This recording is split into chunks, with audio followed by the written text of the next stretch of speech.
नमस्कार. मी ओंकार गोवर्धन. बोलबिडूच्या बुकमार्क या सेगमेंटमध्ये तुमचं स्वागत आहे.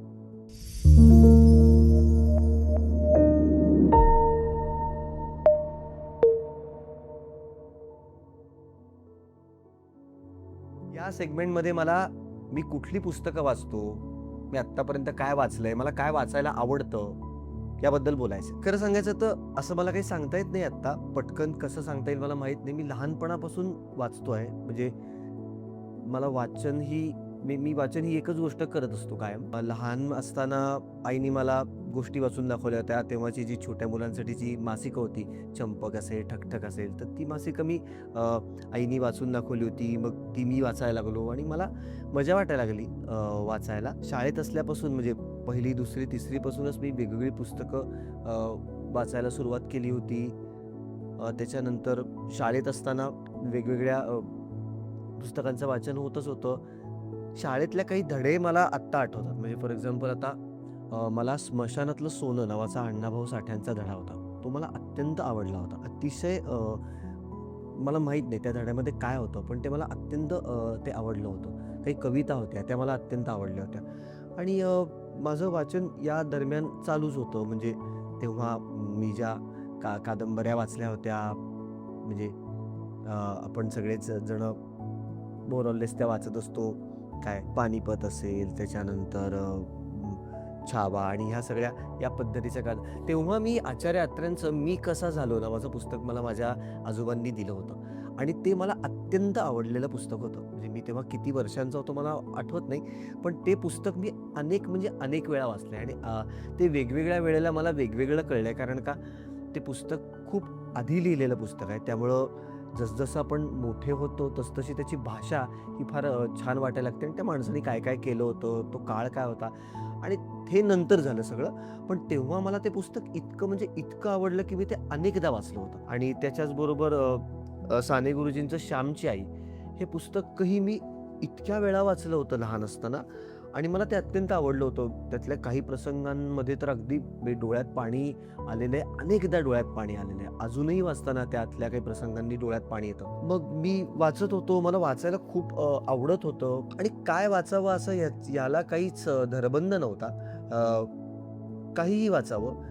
तेव्हा आमच्याकडे काय लोकप्रभा नावाचं मासिक यायचं, ते मासिक मी वाचायचो. साप्ताहिक सकाळ यायचा. त्या साप्ताहिक सकाळच्या दिवाळी अंकामध्ये माधव वज्यांनी घेतलेले काही नाटकातल्या माणसांचे खूप चांगले इंटरव्ह्यूज होते. ते पण मी वाचले होते. मी 9वी-10वीत असेन तेव्हा. ते मला अत्यंत आवडले होते. म्हणजे किती चांगले इंटरव्ह्यू आहेत. दीर्घ इंटरव्ह्यू होते. ते मला सगळे कळले असं मला नाही म्हणता येणार. पण मला तेव्हा ते फार आवडले होते. कविता वाचत होतो. तर अशा गोष्टींनी काही ना काहीतरी मनात चाललं होतं आणि ते आवडत होतं. जे काही वाचतोय ते अगदी छोट्या-छोट्या मूल्यवान गोष्टी, सणांचे इतिहास, आपले नंतर चातुर्मासाच्या गोष्टी, अशा छोट्या-छोट्या बरंच काय वाचन चाललं होतं. पु. ल. देशपांडेंची पुस्तकं वाचली, शंकर पाटील, व्यंकटेश माडगूळकर आणि स्पेशली माडगूळकरांची पुस्तकं वाचून तेव्हा जे वाटलं ते हळू-हळू बदलतही गेलं. म्हणजे नंतर देखील मी माडगूळकरांची अनेक पुस्तकं वाचली. पुन्हा आहेत तीच पुस्तकं पुन्हा वाचली. तर त्या बनगरवाडी असेल, करुणाष्टक असेल, तर त्याचे अर्थ बदलत गेले. माणदेशी माणसं असेल, तर त्याचे अर्थ माझ्यासाठी खूप बदलत गेले आणि ते मला त्यांनी मला फार छान वाटायचं. कॉलेजमध्ये असताना मग मी नाटकात काम करायला सुरुवात केली कॉलेजमध्ये असताना आणि नाटकात काम करायला लागल्यानंतर आमचा एक ग्रुप होता. तर समन्वय नावाचा आमचा जो संस्था होती, तर आम्ही त्या ह्याच्यात पहिल्यांदा असं झालं, की आम्ही महत्त्वाचे आम्हाला वाटणाऱ्या नाटककारांची नाटकं वाचायची असं ठरवलं. तर जवळपास अख्खीच्या अख्खी विजय तेंडुलकरांची सर्व नाटकं आणि महेश एलकुंचवारांची सर्व नाटकं मी या दरम्यान वाचली आणि ती नाटकं वाचल्यानंतर मात्र खूपच आयुष्य वेगळंच वाटायला लागलं. म्हणजे ते बदललं काहीतरी. म्हणजे असे आपले काही टप्पे असतात, तर त्या टप्प्यातलं बदल हा मला माझ्यातला महत्त्वाचा इथे वाटतो, की अरे, हे आपण कधीच वाचलं नव्हतं आत्तापर्यंत आणि हे काय आहे? म्हणजे तेंडुलकरांचं मला आठवतंय, मी जेव्हा सखाराम बाइंडर नाटक पहिल्यांदा वाचलं, तेव्हा मला असं वाटलं, की अरे, हे हे काय नाटक आहे आणि ह्यानी आपल्याला काहीतरी वेगळ्या पद्धतीने हलवलंय. मला ते नाटक तेव्हा तितकं कळलं होतं असं मी नाही म्हणणार. अजूनही मला ते किती कळलंय ते मला माहीत नाही. पण त्या नाटकाने काहीतरी माझ्यावर सॉलिड परिणाम केला होता. तसंच मी जेव्हा महेश एलकुंचवारांचं युगांत म्हणजे वाडा चिरेबंदी, मग्न तळ्याकाठी आणि युगांत ही 3 नाटकं पहिल्यांदा वाचली, तेव्हा मला डिस्टिंक्टली आठवतं की माझ्यात काहीतरी बदललं. आणि म्हणजे तो दागिन्यांचा सीन असेल किंवा अख्खं युगांत नाटक असेल, तर मी म्हटलं हे कसं, हे काय पद्धतीनं लिहिलंय आणि आपल्याला हे आत्तापर्यंत आपण वाचलं नव्हतं आणि आपण वेगळे होतो. आणि वाचनाची तीच गंमत असते की आपण खरेच वेगळे होतो, असा माझा तरी अनुभव आहे आणि I just love that experience. मला अत्यंत आवडतो तो अनुभव. तेंडुलकरांचं कन्यादान वाचलं तेव्हा असं झालं. त्याच्यानंतर कमला वाचलं तेव्हा असं झालं. घाशीराम कोतवाल, महेशदांचं वासनाकांड, त्याच्यानंतर पार्टी, ही सगळी नाटकं वाचल्यानंतर गारबो, ते गारबो नाटकात मी नंतर पुढे कामही केलं. ती नाटकं वाचल्यानंतर आपण जसे होतो तसे आपण नाही आहोत अशी लक्षात आलं आणि ते अत्यंत फॅसिनेटिंग वाटलं. तर मग ही नाटकं वाचली. तर या दरम्यान माझं वाचन ऑब्व्हियसली आपण जे आपली त्यावेळची लोकप्रिय पुस्तकं असतात, फॉर एक्झाम्पल दा विंची कोडसारखं पुस्तक असेल, जे मी अनेकदा वाचलंय, जे मी अजूनही अनेकदा वाचतो. ते कधीही तुम्ही काढून वाचू शकता. प्रवास असेल, बोर झालं तर ते पुस्तक काढून वाचावं असं ते फार इंटरेस्टिंग पुस्तक आहे. गॉडफादर सारखं पुस्तक असेल. सो वेगवेगळं काय वाचत होतो. एका पॉइंटला मात्र मला असं लक्षात आलं की आपलं जे वाचन आहे, मी नाटका सिनेमात काम करतोय, तर मला असं वाटलं की हा माझा विचार तेव्हाचा होता की आपण आपलं एक व्यवस्थित चांगलं व्यक्तिमत्व घडवणं आवश्यक आहे आणि त्याच्याकरता आपल्याला काही पुस्तकं नीट वाचणं आवश्यक आहे, जी लोकांनी आपल्याला रेकमेंड केली आहेत, आपल्याला जी वाचावीशी वाटतात. तर मग या दरम्यान मी मंटो प्रेमचंद यांच्या गोष्टीही वाचत होतो आणि मंटो प्रेमचंदच्या गोष्टी वाचून आपलं जे होतं ते खरं तर सांगण्यासारखं नाही आहे, ते अनुभवण्यासारखं आहे. आणि या पुस्तकांचं वैशिष्ट्य हे आहे, बऱ्याचशा पुस्तकांचं, की ती तुम्ही ज्या टप्प्यावर वाचता वयाच्या, त्या टप्प्यावरती तुम्हाला वेगळी जाणवतात. आणि मला असं वाटतं चांगल्या लेखकाचं आणि एका श्रेष्ठ साहित्यकृतींचं हेच वैशिष्ट्य असतं, की ती तुम्हाला वेगवेगळ्या टप्प्यांवर वेगवेगळी जाणवतात. काही पुस्तकं तुम्हाला त्या वेळेला आवडतात, नंतर ती आउटडेटेड वाटायला लागतात. अशी देखील पुस्तकं मी वाचली, त्यांची नावं मी आता घेत नाही इथे. पण ते आउटडेटेड वाटायला लागतात. पण ही पुस्तकं मला तसं नाही झालं. म्हणजे प्रेमचंद मी आज जेव्हा वाचतो तेव्हा मला पूर्णपणे त्याचे संदर्भ वेगळे वाटतात. मंटो वाचतो तेव्हा त्याचे पूर्णपणे संदर्भच वेगळे वाटतात. मीना बाजारसारखं मंटोचं पुस्तक आहे, ज्यात त्यांनी चित्रपटसृष्टीतल्या माणसांची व्यक्तिचित्रणं केलेली आहेत. अगदी 1920, 25 ते स्वातंत्र्य मिळण्याच्या काळापर्यंत, पार्टिशनच्या काळापर्यंत. तर ती आज वाचताना त्याचं वेगळंच काहीतरी होतं. तर हे सगळं मी वाचत होतो. यानंतर मात्र मला असं वाटलं की आपण काहीतरी आणखी जास्त सिरियसली वाचायला हवं. मग मी वेगवेगळं काय वाचायला सुरुवात केली. त्यातलं एक मला अत्यंत आवडतं पुस्तक आहे, ते म्हणजे प्लासीचा रणसंग्राम. हे कर्नल मेडोज टेलरचं पुस्तक आहे आणि प्लासीचा जो रणसंग्राम झाला तो आपल्या भारताच्या इतिहासातच खूप महत्त्वाचा रणसंग्राम आहे. त्याच्या संदर्भातलं हे पुस्तक आहे. हे इतकं अमेझिंग, अप्रतिम पुस्तक आहे की या पुस्तकाची घटना दिबा मोकाशींनी याचे पुनर्लेखन आणि निवेदन केलंय. या पुस्तकातला घटनाक्रम, त्यातली पात्र, त्यावेळची सामाजिक परिस्थिती ह्यांनी मी गारद झालो. इतकं चांगलं हे माझ्यासाठी पुस्तक होतं.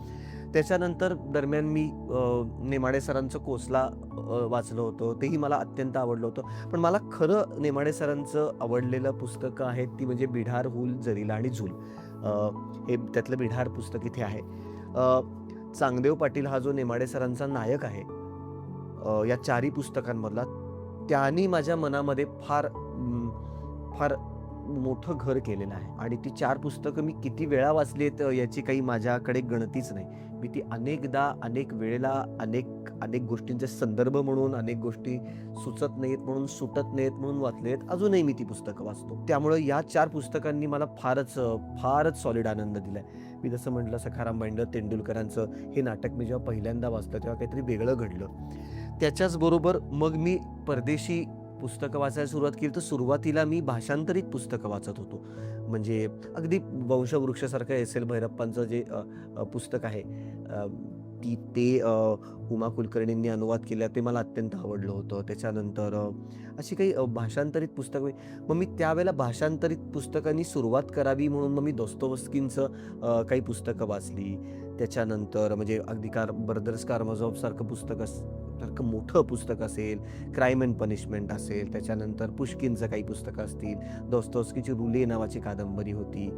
तर अशी काही मी Russian greats, notes from the underground सारखं पुस्तक असेल, तर या सगळ्या लोकांची मी पुस्तकं वाचली आणि मला असं लक्षात आलं की आपण आत्ता जे वाचत होतो त्याच्यापेक्षा हे पूर्णपणे काहीतरी वेगळं आहे आणि हे काहीतरी जास्त मोठं आहे, काहीतरी जास्त मोठं कवेत घेणारं काहीतरी आहे. या दरम्यानच मी महेश एलकुंचवार आणि नेमाडे सर हे सगळं एकत्रच मी करत होतो. तर मला असं वाटलं आपण आत्तापर्यंत जे वाचत आलो त्याच्यापेक्षा फार मोठं काहीतरी आशय कवेत घेणारी या गोष्टी आहेत. मग मधल्या कुठल्यातरी एका काळात मी 1984 हे जॉर्ज ऑरवेलची कादंबरी वाचली आणि ही कादंबरी आपण जेव्हा जेव्हा वाचतो तेव्हा त्याचे वेगवेगळेच अर्थ लागत राहतात आणि अशा पद्धतीच्या माणसांच्या सहवासात आपण असतो. आणि मला त्या दरम्यान एक गोष्ट अशी जाणवली की आपण पुस्तकं वाचतो तेव्हा आपण वेगवेगळ्या ग्रेट लेखकांच्या सहवासात असतो आणि ही फार ग्रेट गोष्ट आहे. म्हणजे हेमिंग्वेचं old man and the sea सारखी कादंबरी असेल, काम्यूची आउटसाइडर कादंबरी असेल, तर तुम्ही त्या माणसांच्या त्या कॅरेक्टर्सच्या सहवासात असतात आणि ती कॅरेक्टर्स अत्यंत काहीतरी तुम्हाला ग्रेट इल्युमिनेट करत असतात. अर्थात आपण वाचनामध्ये म्हणतो तसं हे असतं की आपण काही पुस्तकं क्लोज रीडिंग करतो, काही पुस्तकं वाचतो, काही पुस्तकं चाळतो, काही पुस्तकं नजर फिरवतो, अशी देखील अनेक पुस्तकं येऊन गेली आहेत. पण त्याच्यातली एक मराठीतली मला त्याही वेळेला आवडली होती आणि आत्ताही आवडते ती कादंबरी म्हणजे सदानंद देशमुखांची 12 मास ही कादंबरी. ही कादंबरी मला इतकी आवडली होती आणि मी ही कादंबरी मी ही कादंबरी इतक्या वेळा वाचली आहे की की मला सांगता म्हणजे ही खोटी वाटावी इतकी खरं याच्यातलं सगळं वास्तव आहे आणि मला ती अत्यंत ही कादंबरी आवडते. मी सदानंद देशमुख सरांना भेटलोही होतो त्याच्यानंतर. ते मला फारच त्यामुळे मला ही कादंबरीने माझ्यावर फार मोठा परिणाम केला. तसंच मी श्याम मनोहरांची पुस्तकं वाचली. उत्सुकतेने मी झोपलो, खेकसत म्हणणे, आय लव्ह यू, त्यांची नाटकं वाचली. त्याच्यामुळे खूपच इंटरेस्टिंग पर्स्पेक्टिव्ह माझ्या आयुष्यात दृष्टिकोन तयार झाले. म्हणजे मी नाटककारांपैकी मला वाटणाऱ्या नाटककारांपैकी मी विजय तेंडुलकर, महेश एलकुंचवार, जयंत पवार त्यांच्याविषयी मी पुढे बोलणारच आहे.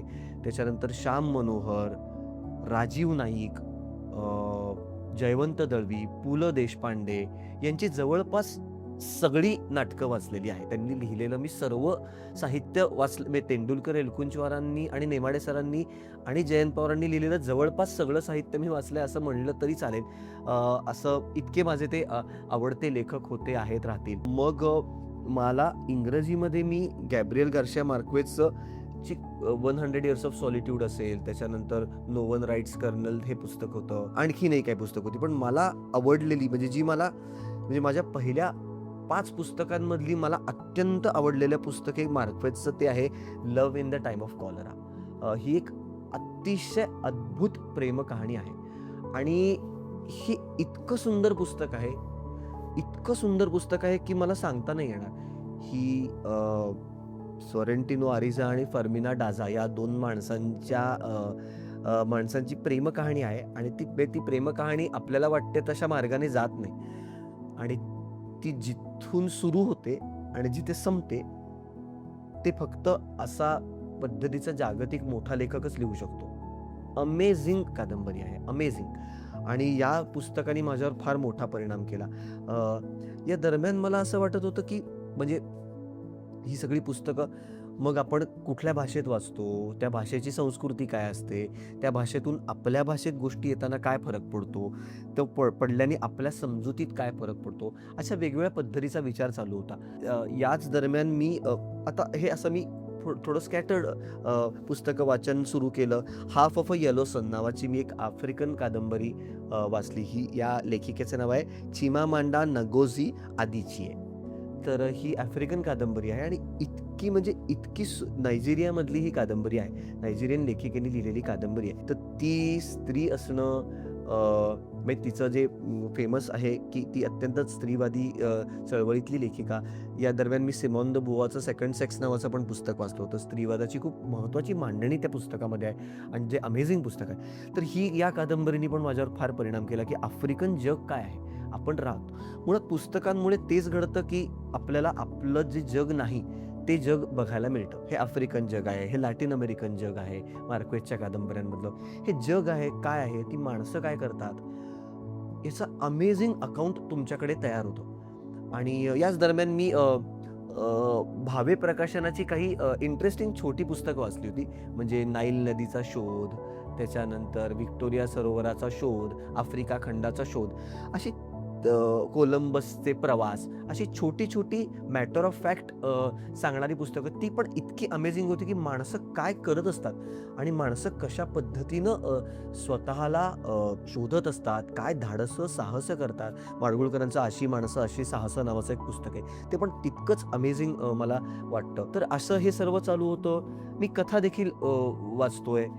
कथा वाचलेल्या आहेत मी. आत्ता लेटेस्ट म्हणलं तर मला निखिलेश चित्रेंचं गॉगल लावलेला घोडा हे पुस्तक अत्यंत आवडले. म्हणजे ज्याला काय म्हणतात, ज्याला मॅजिक रिअलिझम जे मार्क्वेसच्या ह्याच्यात येतं, तर त्याचं जे काही पुढे करतो निखिलेश, ते फार अमेझिंग आहे आणि मला ती पुस्तक यांचं फारच आवडलंय. कथेच्या बाबतीत माझ्यावर 2-3 लोकांच्या कथा मला इतक्या आवडतात. त्याच्यातले एक महत्त्वाचे आहेत, ते म्हणजे श्रीदा पानवलकर, श्रीकृष्ण दामोदर पानवलकर यांचं औदुंबर आणि सूर्य हे 2 कथासंग्रह मी त्याचे प्रिंट्स, आता कॉपीजही खराब झाल्यात. याचं एक कारण आहे की मला विकत घ्यायचे आहेत आणि दुसरी गोष्ट म्हणजे मी ते इतक्या वेळा वाचल्यात. इतक्या वेळाला त्यातल्या कथेसाठी, त्यातल्या आशयासाठी, त्यातल्या शब्दांसाठी, त्यातल्या स्टाईलसाठी, त्यातल्या स्वॅगसाठी कधी-कधी देखील मी या कथा वाचतात. अमेझिंग हे 2 माझ्या मते कथासंग्रह आहेत. तसेच मला 2 आणखीन आवडणारे कथासंग्रह आहेत, ते म्हणजे जयंत पवारांचे. एक आहे वरण भात लोणच्या कोण नाही कोणच्या आणि दुसरा आहे फिनिक्सच्या राखेतून उठला मोर. जयंत पवार आपण सगळेच जण त्यांना ओळखतो. अधांतर त्यांचं नाटक, त्यांची सगळीच मी नाटकं वाचलीत. पण त्यांच्या कथा आहेत, इस्पेशली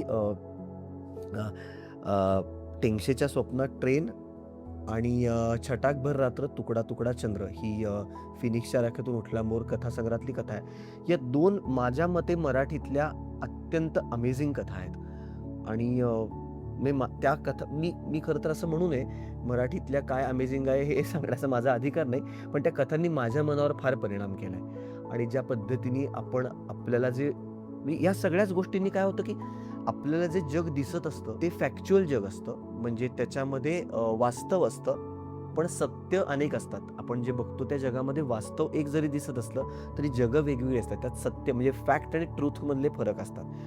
तर या सगळ्या लेखकांच्या कथांमुळे आपल्याला जे आपलं जग आहे त्याच्यातलेच काहीतरी वरचे खालचे लेयर्स दिसायला लागतात आणि त्याच्यामुळे आपलं असणं बदलतं, आपलं घटनांकडे, माणसांकडे बघणं बदलतं, आपलं जजमेंट बदलतं, आपण जजमेंटल कमी होतो. तर नाटकांमुळे म्हणजे याच दरम्यान मी गॉर्कीची मदर नावाची कादंबरी वाचली होती. ती पण तशीच माझ्या मनावर खूप मोठा परिणाम केला. आयन रँडची मी काही पुस्तकं वाचली होती. वी द लिव्हिंग असेल आणि अगदी ऑब्व्हियसली आपल्या सगळ्यांचं माहिती असलेलं फाउंटन हेडसारखं पुस्तक असेल, ती पुस्तकं होती. जगं वेगवेगळी बघायला लावणारी पुस्तकं होती ही. या दरम्यान मी वेगवेगळ्या कादंबऱ्या वेगवेगळ्या भाषांमधल्या मी वाचायला सुरुवात केली. फ्रेंच ला मिझराबल सारखं व्हिक्टर ह्युगोची कादंबरी असेल, नंतर मी ग्रीक नाटकं वाचत होतो या दरम्यान. तर ह्या सगळ्या गोष्टी चालू होत्या.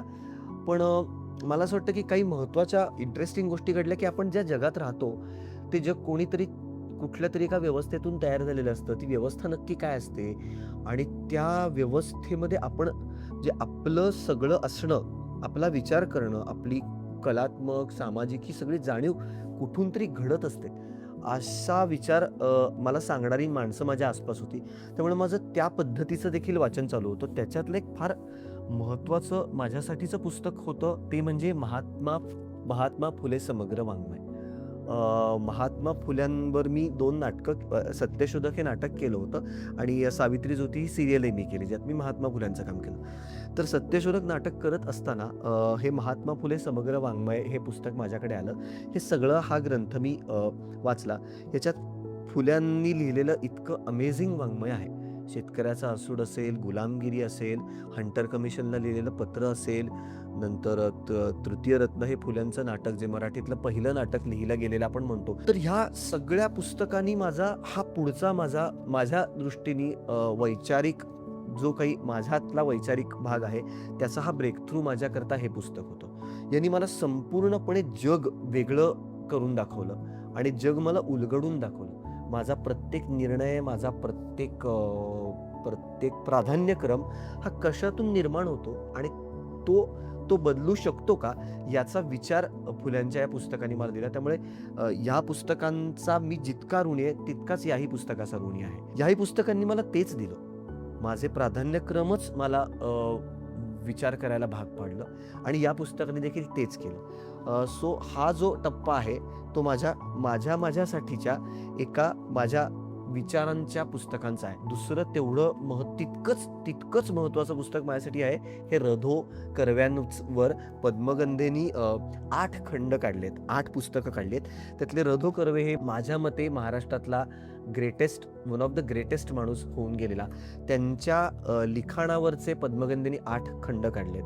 त्याच्यातलं हे समाज स्वास्थ्यमधील निवडक लेख, समाज स्वास्थ्य नावाचं मासिक रधो कर्वे चालवायचं. तर त्याच्यातले निवडक लेख आहे. त्याच्यामध्ये श्रद्धा अंधश्रद्धा, बुवाबाजी, बुद्धी प्रामाण्यवाद, अशा वेगवेगळ्या आणि अर्थातच लैंगिक आरोग्य, त्याची मॉरल्स, अशा बर्ट्रंड रसेलचं मी मॅरेज अँड मॉरल्स हे पुस्तकही वाचलं होतं. तर याच्या संदर्भातले हे सगळे लेख आहेत आणि इतकी वैचारिक स्पष्टता, क्लॅरिटी असलेलं दुसरं पुस्तक माझ्या बघण्यात नाही आणि या पुस्तकाने माझ्या मनावर फार मोठा आणि दीर्घ परिणाम केलेला आहे. त्याच्याच बरोबर तितकंच महत्त्वाचं पुस्तक माझ्याकडे मी वाचलं ते म्हणजे तिमिरातुनी तेजाकडे. हे डॉक्टर नरेंद्र दाभोळकरांचं पुस्तक आहे आणि दाभोळकरांनी श्रद्धा अंधश्रद्धेच्या विषयीचा मुळात पहिल्यांदा तात्विक भाग आणि प्रत्यक्ष दिलेले लढे अशी या पुस्तकाची विभागणी आहे. तर तेही तितकंच अमेझिंग आहे, कारण का आपल्याला बऱ्याचदा श्रद्धा अंधश्रद्धेच्या बद्दलच्या आपल्या फार चुकीच्या कल्पना माझ्या मनात देखील होत्या आणि त्यामुळे त्या कल्पना पुन्हा एकदा तपासून बघण्याला, त्या कल्पनांचं वैचारिक अधिष्ठान नक्की कुठे आहे, त्या कल्पनांचा बदल कुठून सुरू होतो आणि त्याची प्रत्यक्ष कृती काय असू शकते, याच्याबद्दलचा फारच काय म्हणतात ज्याला मूलगामी भान मला या पुस्तकानं दिलं. तर हे पुस्तक माझ्यासाठी त्यामुळं फार महत्त्वाचं आहे. तितकंच महत्त्वाचं माझ्यासाठीचं एक महत्त्वाचं पुस्तक आहे ते म्हणजे शिवाजी कोण होता. त्या पुस्तकाबद्दल मी जास्त काही बोलणार नाही. हे माझं अत्यंत आवडतं आणि या पुस्तकाने माझ्यावर अत्यंत दीर्घ आणि खोलवर केलेला परिणाम म्हणून हे एक शिवाजी कोण होता पुस्तक गोविंद पानसरेंचं हे पुस्तक आहे आणि पानसरे सरांना आम्ही सत्यशोधकच्या वेळेला 2 ते 3 वेळा भेटलोही होतो आणि त्यांनी अशी काही पुस्तकं लिहिलेली आहेत. शिवाजी कोण होता हे त्यांचं एक पुस्तक आहे. त्यांची ग्रंथसंपदा खूप मोठी आहे. हे अत्यंत अमेझिंग, प्रत्येकानं वाचावं असं हे पुस्तक आहे आणि यांनी माझ्यावरही तितकाच परिणाम केला. आपण जिथे राहतो ती भूमी काय आहे, त्याचं काय आहे, त्याचं नातं काय असतं. आपण हे सगळं वाचतो, नाटकात काम करतो, सिनेमात काम करतो, पण आपण एका देशात राहत असतो आणि तो जो देश आहे तो देश कशाने बनलेला असतो, कारण का आपला प्रत्येक चॉईस, आपला प्रत्येक प्राधान्यक्रम हा आपण जिथे राहतो, ज्या माणसांबरोबर मिसळतो त्यातनं असतो. तर त्या संदर्भातलं एक अत्यंत माझ्या मते फार अप्रतिम पुस्तक आहे ते म्हणजे रामचंद्र गुहांचं इंडिया आफ्टर गांधी नावाचं पुस्तक आहे. भारतातल्या अत्यंत म्हणजे गांधींच्या खुनानंतरच्या 30 जानेवारी 1948 नंतरच्या भारतातल्या अत्यंत महत्त्वाच्या घटनांचा याच्यामध्ये उहापोह रामचंद्र गुहांनी केला. म्हणजे पहिलं इलेक्शन कधी झालं, ते इलेक्शन करण्याकरता काय काय केलं गेलं, संस्थानांच्या विलिनीकरणाची प्रक्रिया काय होती, ते इमर्जन्सीपासून ते आत्तापर्यंत असं इतकं अमेझिंग अकाउंट आहे या पुस्तकामध्ये. फॅसिनेटिंग पुस्तक आहे हे. जरूर पुस्तक वाचावं असं मला वाटतं, इंडिया आफ्टर गांधी. त्या दरम्यान मी नाटकात काम करतो. जास्त काम मी नाटकात केलेलं आहे. नाटकात काम केलंय त्यामुळे मी नाटकं जशी वाचली तेव्हा त्याचबरोबर मी नाटकाच्या आसपासही मी नाटकातल्या लोकांची मी आत्मचरित्र वाचली. म्हणजे चिंतामणराव कोलटकरांचं बहुरूपीसारखं आत्मचरित्र असेल ते फारच नाटकातल्या माणसांनी, नाटकाबाहेरच्या माणसांनी वाचण्यासारखं आहे. त्याच्याचबरोबर नाटकाच्या संदर्भातलं मी उत्पल दत्तांचं एक what is to be done नावाचं लेक्चर सिरीज वाचली. त्याच्यानंतर डॉक्टर राजीव नाईकांचं लागलेली नाटकं हे जे पुस्तक आहे त्याच्यात त्यांनी वेगवेगळ्या त्यांना आवडलेल्या आणि त्यांना आवडलेल्या नाटकांच्या वैशिष्ट्यांबद्दल लिहिलंय. हे मराठीतलं माझ्या मते अत्यंत अंडररेटेड जेम आहे. हे पुस्तक जरूर वाचावं असं आहे.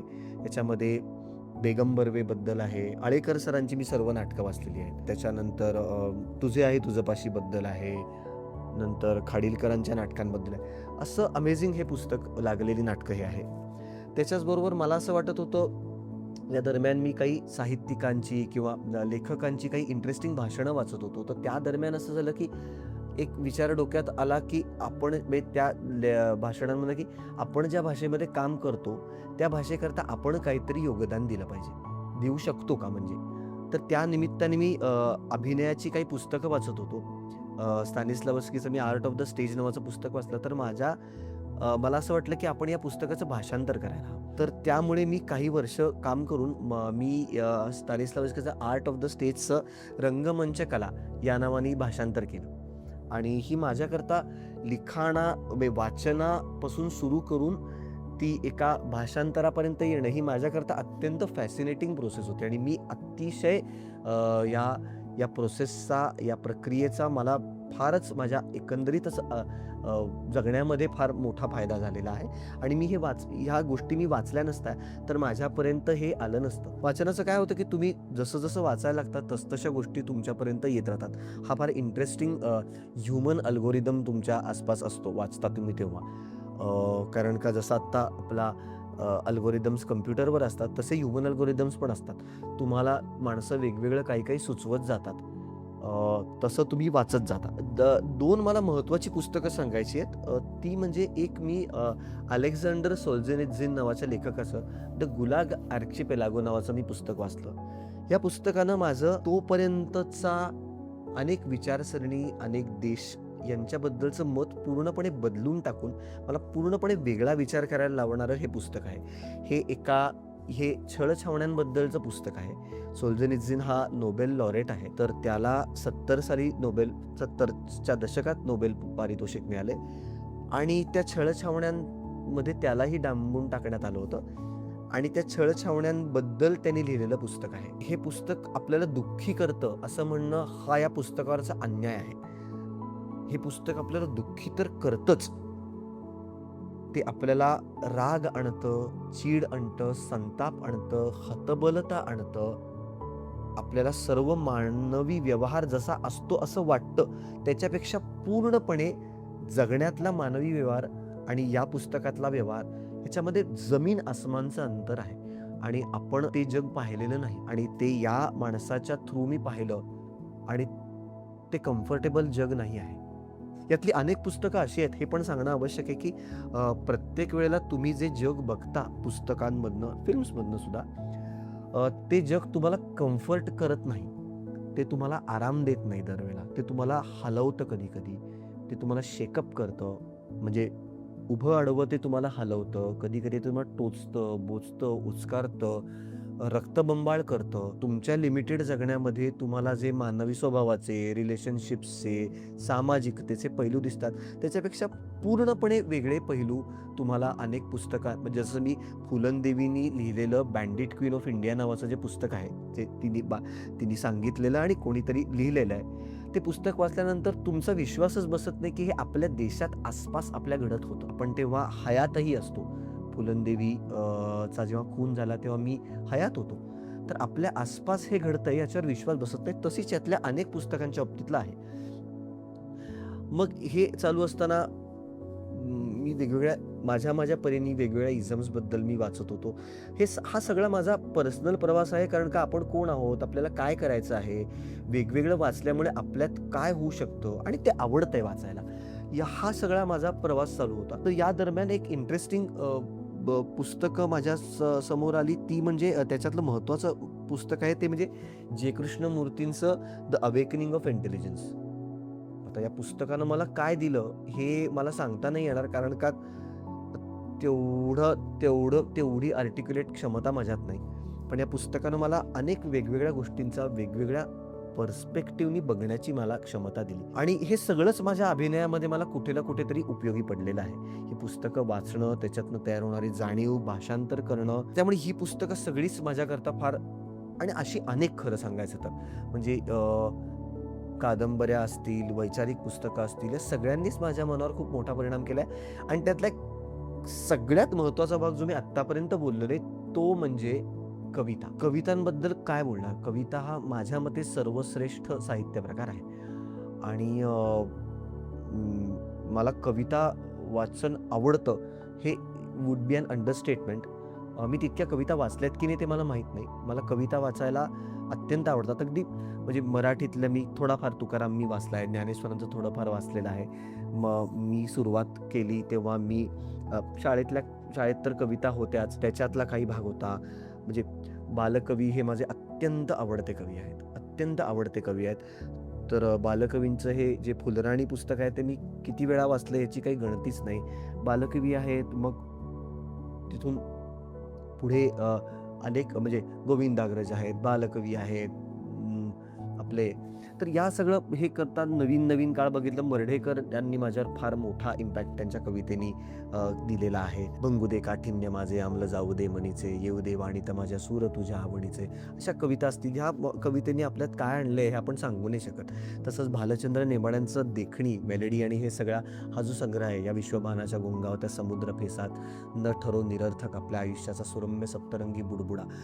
अशा ओळींनी तुमच्यात काय होतं हे तुम्हाला नाही सांगता येत, पण त्या तुमच्या बरोबर राहतात. गोलपिठा, नामदेव ढसाळांचं. यातली काही पुस्तकं अशी आहेत ना, की जी पुस्तकं वाचल्यानंतर पुढचे अनेक दिवस काही वाचावंसंच वाटलं नाहीये. तर त्याच्यातलं एक महत्त्वाचं पुस्तक माझ्याकरता गोलपिठा होतं. हे पुस्तक वाचल्यानंतर मला पुढचे बरेच दिवस काही वाचावंसंच वाटलं नाही. मला असं वाटलं, की म्हणजे आपण इतके तोकडे आहोत हे समजून घेण्याकरता हे पुस्तकच आपल्याला समजलं तरी खूप झालं, अशी परिस्थिती आहे. इतकं अमेझिंग पुस्तक आहे.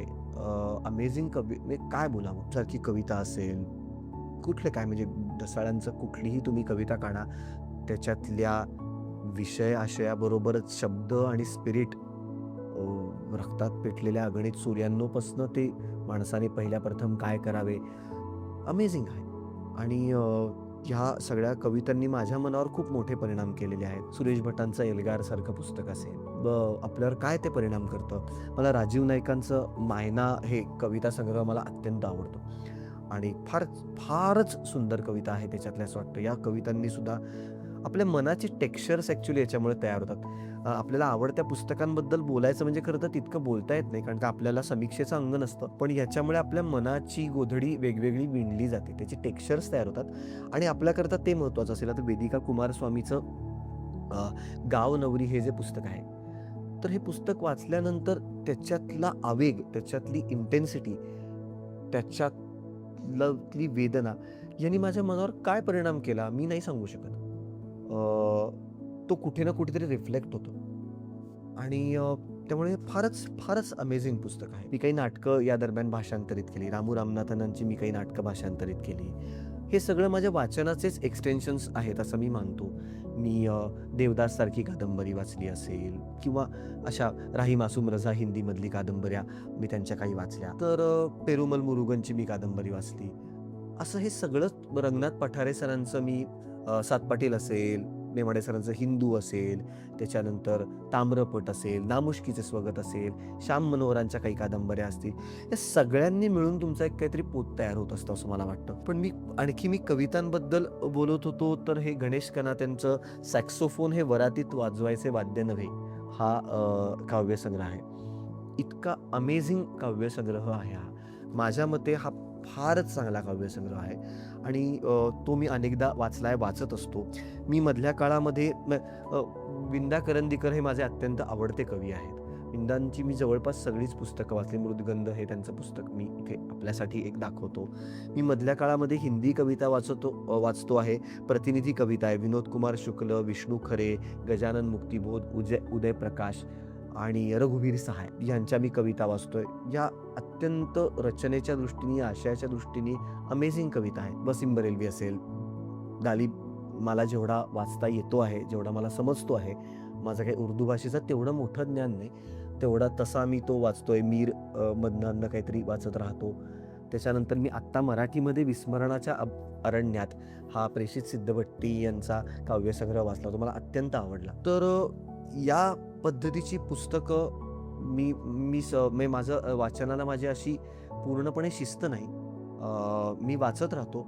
माय मावशी नावाचं मराठीमधली काही मासिकं मी वाचतो, जे हे भाषांतराला वाहिलेलं मासिक आहे. माय मावशी, नंतर युगवाणी नावाचं नागपूरहून निघणारं मासिक मी वाचत असतो, ज्याच्यामध्ये फार चांगले त्यांनी हे काढले आहेत, अंक काढले आहेत. कोलटकरांसारखा कवी असेल, मनोहर ओक, हे वाचत असतो. रंगवाचा नावाचं हे नाटकाचं त्रैमासिक आहे. ही सगळी त्रैमासिक आहेत मोरलेस. तर त्याचं मी 2-3 वर्ष याचं संपादनही केलं होतं. अतिथी संपादक होतो आणि रंगवाचा हे नाटकाचं मासिक आहे. नाटकाच्या संदर्भातलं त्याच्यामध्ये लेख असतात, परीक्षणं असतात, चिंतनं असतात. तर खरं सांगायचं तर अनेक मला इतरही पुस्तकांबद्दल बोलायचं आहे. फॉर एक्झाम्पल आता मी good night stories for rebel girls नावाची काही पुस्तकं वाचतोय, ज्याच्यामध्ये लहान मुलांना सांगण्यासाठी इंटरेस्टिंग स्त्रियांच्या गोष्टी आहेत त्या पुस्तकामध्ये. तर ते फार अमेझिंग ते 3 व्हॉल्यूम्स आहेत त्याचे. ते मराठीत कधीतरी आणावे असा माझा विचार आहे. तर खरं सांगायचं तर माझा हा असा तेवढा शिस्तीत नसलेला वाचनाचा प्रवास आहे आणि खरं सांगायचं तर या वाचनाच्या प्रवासानेच मी जो कोणी आहे तो मी पुस्तकं वाचल्यामुळे आहे, असं मी नक्की म्हणू शकतो. मी अभिनयाची पुस्तकं वाचली आणि अभिनय करायचा त्या संदर्भात अभिनयाचा जोडून घ्यायचा प्रयत्न केला. मला आवडणारी पुस्तकं वाचली, आवडणारे लेखक वाचले. त्यांच्यामुळे मला काय लिहावं हे कळलं नाही, पण काय लिहू नये एवढं नक्की कळलं. त्याच्यामुळे मी माझं जे काही थोडं-थोडकं लिखाण करतो आहे, भाषांतराची जाणीव मला माझ्या वाचनाने दिली. त्या इतक्या समृद्ध करणाऱ्या, अमेझिंग आणि अत्यंत ऊर्जा देणाऱ्या मी ज्या कुठली पुस्तकं आत्तापर्यंत वाचली असतील, त्या पुस्तकांचा मी कायमच कृतज्ञ आहे असं मला म्हणायचं आहे. पण मी पुस्तकांचा मित्र व्हायला मला जास्त आवडेल. आणि काय आता शेक्सपियरचं नाटक वाचल्यावर तुमचं काय होतं किंवा ग्रीक नाटक वाचल्यावर तुमचं काय होतं, हे तुम्ही सांगू शकत नाही. ऑब्व्हियसली याच्यामध्ये मला आणखीन लोकांच्या विषयी बोलायचं आहे, पण आत्ता तेवढी आपल्याकडे स्पेस नसतेच आणि ते थोडं मनातही राहावं. तर मी या सगळ्याकरता या पुस्तकांचा, यातल्या प्रत्येक लेखकाचा, मी त्या लेखकाला स्वतःच ओळखतोय असं वाटतं एका पॉईंटनंतर. मी ऋणी आहे आणि मी त्यांचा मित्र आहे. Thank you so much.